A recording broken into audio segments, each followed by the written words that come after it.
امام علیہ السلام کی خدمت میں ایک شخص آ کر کہنے لگا، یا علی، یہ سوچ کیا ہے اور انسان اپنی سوچ پر قابو کس طرح سے پائے؟ امام علیہ السلام نے فرمایا، اے شخص، سوچ بالکل ایک بیج کی طرح ہے۔ جس طرح بیج کے اندر ایک درخت کو پوشیدہ پایا، اس طرح انسان کی سوچ کے اندر کامیابی کو پوشیدہ رکھا، تبھی کامیاب انسان آنے والی کامیابی کو دیکھ لیتا ہے، اور ناکام انسان وہ دیکھ نہیں پاتا، اس وجہ سے وہ ناکام ہو جاتا ہے۔ اے بندہ خدا، اپنے دل پر دربان بٹھایا کرو، اور جب تک اس سوچ کا منزل تم دیکھ نہ لو، اسے اپنے دل میں داخل مت ہونے دو، کہ میں نے اللہ کے رسول سے سنا کہ جو اپنی سوچ پر اختیار نہیں رکھ سکتا،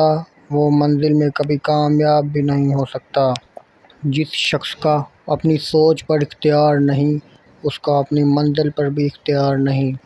تو وہ شخص کہنے لگا، یا علی،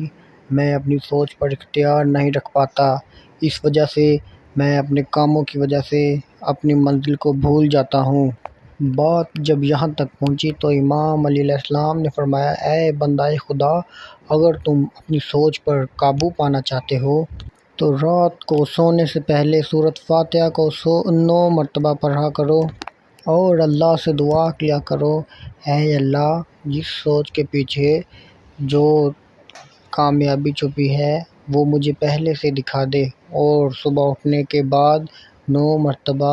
سورۃ فاتحہ پڑھا کرو، اور اس طرح دن کا آغاز کیا کرو، لوگوں کے